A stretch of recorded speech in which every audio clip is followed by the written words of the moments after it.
Thank you so much. Hi, everyone. My name is Miranda McAuliffe. I am here today to talk about this parent's guide for children with adrenoleukodystrophy. But first and foremost, I am a parent. I'm a newborn screen parent, so I recognize that my audience today is primarily physicians, and I really do just want to start by saying thank you so much for all that you do. Obviously, this diagnosis was the hardest thing that I've ever dealt with in my life, but knowing that we have these physicians and access to them, especially during a time now like COVID, it just makes us appreciate you guys that much more. And also very humbling this morning hearing from some of the lab techs about all that goes into what you guys do. And again, just the challenges that you face during COVID. So I think it's important. I know you guys probably don't get much parent interaction, but I really, from the bottom of my heart, just wanted to say thank you. Okay, so I'm here on behalf of the ALD Alliance, which is also better known as the Aidan Jack Seeger Foundation. I'm sure that's a name that all of you are much more familiar with. We did decide to change the name recently just to have the opportunity to welcome more families to our efforts for changing the course of adrenoleukodystrophy. This was founded by Elisa Seeger, who, as you all know, lost her son Aidan in 2012 to this disease. After finding out that there was a test that existed for this that no one was utilizing at birth, she fought to have this passed first in New York. So New York started testing December 2013. That's how my son Jack was picked up in January of 2016, and there are currently 17 states testing. Georgia, I believe, just started last week. So this guide was first unveiled in a public forum back in January at the ALD Standard of Care meeting in Brooklyn. So I presented it there. I wanted to spruce it up a little bit since I know a lot of the audience is the same. So I thought I might start with some feedback from other newborn screen parents who obviously did not have access to this guide when they were diagnosed, but have since seen it either through social media or perhaps reached out to Elisa to have a tangible copy of it. So this is from newborn screen mom Lauren Wilson. She said, after reading the guide, it's so much easier to read and understand, helps calm fears compared to Googling information. I actually mailed mine to a friend's daughter who did a project on ALD for her science class. As a middle school student, it was even easy for her to understand. And that's her son, Nash, who just turned 3. They do currently live in Tennessee, but they're a military family, so they travel a lot. And Nash was picked up in Connecticut's newborn screen program. And this is Sarah Tong from Massachusetts. She said, if I was given this up front, I would have seen the hope. I would have understood newborn screening isn't a crystal ball into seeing how my son would die. Instead, I was seeing the opportunity for preventative measures taken to potentially save my son's life. I would have seen the community instead of empty words on the internet. And that's Rowan, Sarah's son, who I believe just turned 1.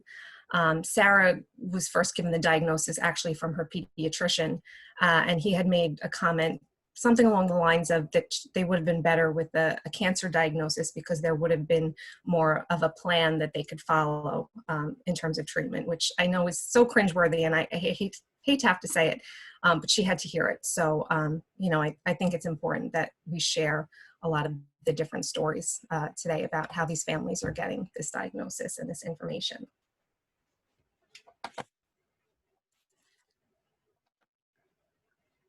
So there are so many people to thank for making this possible, in particular the physicians that we just heard from, but a lot of the editing and final details was done by Elisa Seeger and Dr. McAuliffe, who we just heard from.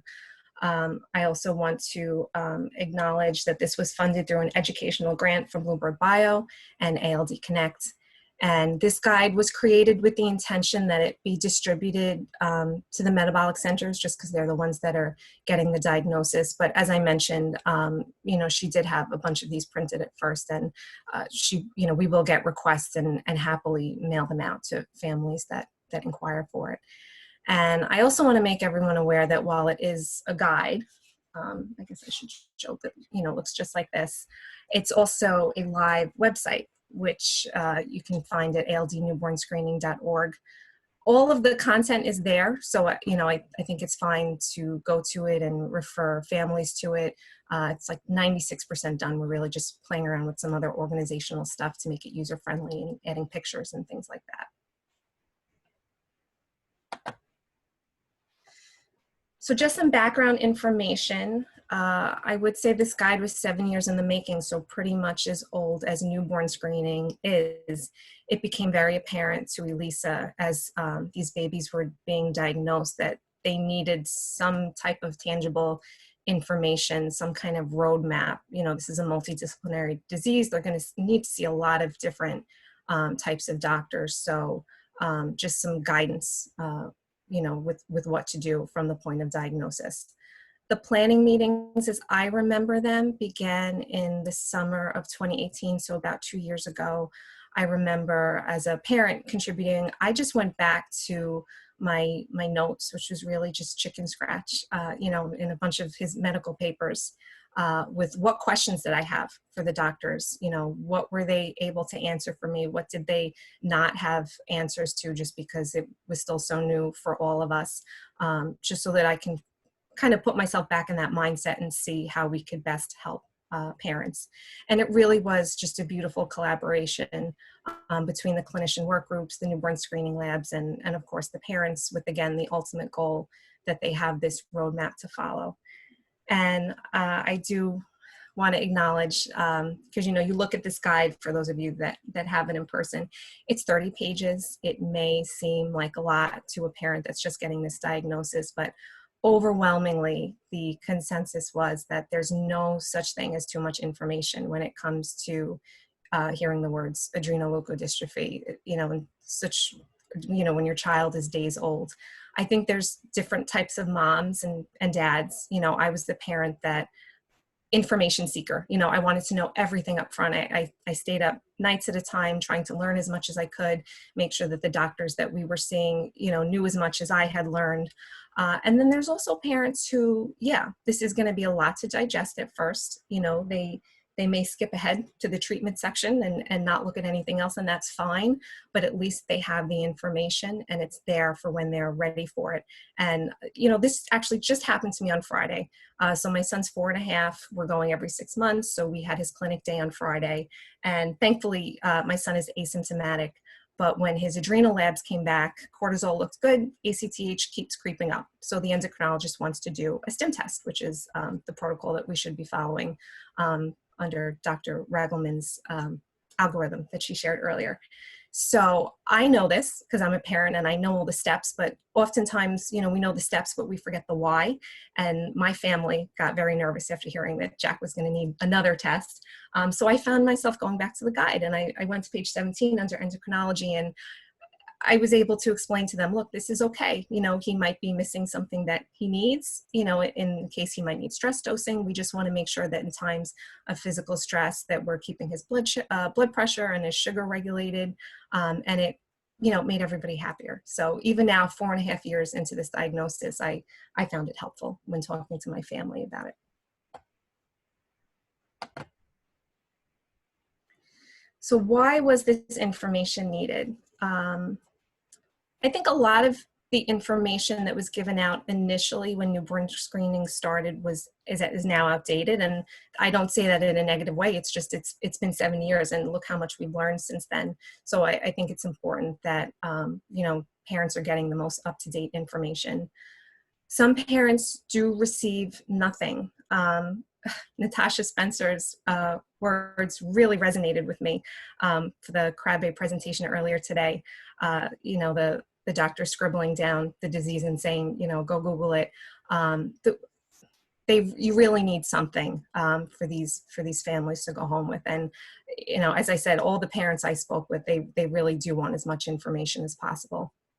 And that we do want to combat those search engine results. So one of the things I think that makes ALD unique, if you go to Google and, you're a parent that just got this diagnosis and you Google, my child has ALD, cerebral ALD is really the only thing that pops up. So I'm a perfect example of this. When I first got that phone call, I didn't even realize that AMN was a possibility for my son. Again, because it's not there when you're getting this diagnosis, you're not being told your child has either ALD or AMN or Addison's. You're just going to Google my child and ALD. And, again, that's going to lead to more emotional turmoil and kind of misinformation in a way, because as we know, we don't know how this is going to present in the long run. Uniformity and dissemination of information. So I am an admin for one of the Facebook support pages for parents for ALD. And a lot of times what parents do is they will compare notes, so what did you get at your diagnosis? What did you get? And when we hear all these different things, it creates distrust, I think, between the families and the physicians, and we don't want that. Especially when we're dealing with experts in ALD. So again, I think it would be great if it's all the same information and then it's the best information available.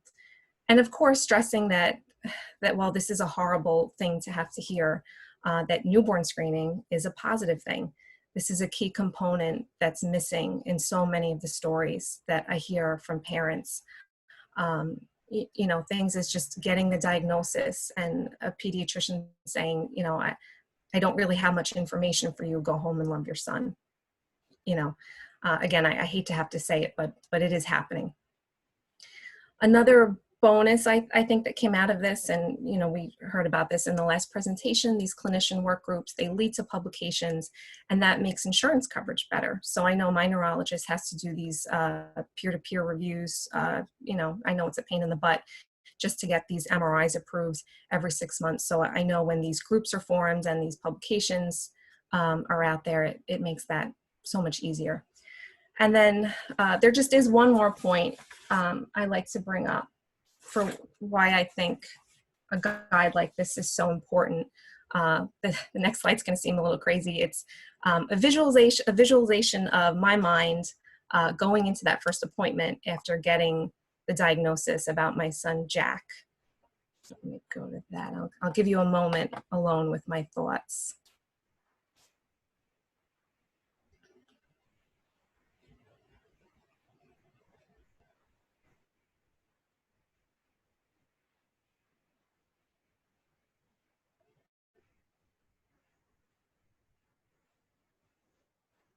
So I know it's a little over the top, but again, he was only 13 days old. I had a C-section. I was still in a lot of pain. Doctor's orders, I was not supposed to drive. So half of what I was worried about was how am I going to get there? My husband having to take off from work. And as wonderful as the nurse practitioner was who sat down with me and my husband and my son, her name's Lisette Estrella. She's a nurse practitioner in the genetics clinic at Mount Sinai. She was amazing, but it's 4.5 years later, and I really don't remember much of the content of our conversation, but I do remember my own insecurities and what I was stressing about. So I remember the hope in her voice. I remember the pace of her questions. She talked to me about the Aidan Jack Seeger Foundation. That's how I found Elisa. But again, a lot of the meat of what we need to know about which doctors we need to see, I didn't retain it. My husband did a little bit of a better job than I did, but I didn't. So again, I think it's important that these parents are walking away with tangible information and that they realize there is hope. Okay, so I'm really not going to spend a lot of time on the content just because I think the last presentation really sums up most of it. So I'm just going to touch on a few things. We do begin with a letter from Suzanne Flynn, who was another newborn screen mom in New York. She was, her son was one of the first that was picked up on New York. She's a wonderful person. She's someone that I've reached out to personally for emotional support and otherwise. And, her message is clear that this may not be the journey that you thought you were going to be on with your newborn, but it's all going to be okay because you now have access to monitoring and treatment if needed. Also, a really lengthy descriptions and definitions of what adrenoleukodystrophy is. From a parent perspective, I love it. We're explaining what myelin is, which obviously wasn't a word that was on anything that I was given when Jack was first diagnosed. But it's great because we're educating parents, and again, it's if they want to skip over it, they can. And we're also acknowledging female ALD, which isn't something that I had heard much about when my son was first diagnosed. And I think a lot of these moms, once they get their son set up on their monitoring schedule, they probably will circle back to this to see, am I experiencing any of this, or what do I have to look out for in the future? Detailed information about what to do for monitoring. Again, we heard about this in the last presentation, so I'm not going to go over it again. But I do just want to single out that there is some great resources on preparing your child for the MRI. I think that's probably one of the most stressful days, along this journey, is getting your child through that, especially it's on such a young age. Obviously, the child in the beginning will need to be sedated or go under anesthesia so that you guys can get really great images of their brains. And there's just some great advice from other parents that have made success with their children. So like one of my suggestions, my husband's always doing work around our house. We have a 100-year-old house. He's actually upstairs doing stuff now. We have a dumpster in our driveway. So we have these dust masks lying around, and we realized that, the first time my son was sedated, he kind of like pushed the mask away that they put on before they put them under. So we took a clean dust mask and we put it in his play medical kit. So it's in there, with his play stethoscope and his play thermometer, and just to get him used to that sensation of having something over his face. And it worked. And, that's just one example. Another parent had suggested pulling up the sounds that the MRI machine makes on YouTube. That was something I never thought to do. I thought was such a great idea. And, a lot of these parents are creative. I just came across something, my new favorite thing. So anyone who has a preschooler right now and is having to do remote learning with like a 3 or a 4-year-old, these read alouds are the new craze, where the teacher comes in on Zoom or, whatever conferencing you're using, and reads a story to your child. So it got me thinking about, maybe there's a children's book for ALD. And I came across, this is my new, I found a bunch, but I really like this one for leukodystrophies. It's called The Donut That Roared. So, my son sees a tunnel. Some kids see a spaceship when they see the MRI. This particular boy who wrote the book with his aunt sees it as a donut. So I just wanted to show that because I think this might be helpful, for all of the leukodystrophy families. So definitely, if you're on the neurology side of things, I would definitely encourage you to push your parents towards that page. Okay, so you may question, why are we talking about diet? Because parents ask. I'm a perfect example. This was one of my first questions, because you hear this term, very long chain fatty acids, and you automatically think, should I not be feeding him something? And really, it seems like the best piece of advice we can be giving people is what all children should be following: just feed them a healthy diet. So that is in there. There's some literature talking about the importance of protecting their heads, because, if there's a high enough impact, I believe that could stimulate cerebral activity for ALD. That's my son Jack wearing his helmet. We also talk about Lorenzo's oil in the guide, again, because parents ask when they Google it, they hear about the movie. So while it's not, while it's no longer a clinical trial, that information is there. And then also reproductive options are there as well for parents who want to look to, grow their family. Treatment and research. I think the most important sentence in the guide: through ALD newborn screening, affected children have the opportunity to benefit from life-saving treatment. Again, it's in there a couple times. I think it's the most important part. So we are talking about treatment for adrenal insufficiency, and then also, the transplant options, the gene therapy, current clinical trials, and a list of experts and organizations that can help. So moving forward with the guide, my humble opinion, I think the first point of contact that reaches out to the parent should email the PDF or the link to the guide or the website after that initial phone call, again, just to combat whatever else they may come across. Have it on hand for these appointments. If you can't have it, obviously I know there's limitations with printing, but even just, writing down the website, it'd be great if you could share it on social media, especially if you're an author or you have an ALD clinic. It's all COVID right now. It'd be great to read about something else. And in terms of how you can help keep the guide relevant, if you have events going on, whether they're fundraisers or webinars or conferences or anything like that, please email us the information. And my email's there. And that's pretty much it. These are some of the families that Elisa has helped bring together. And that's Aidan, the reason I'm here today.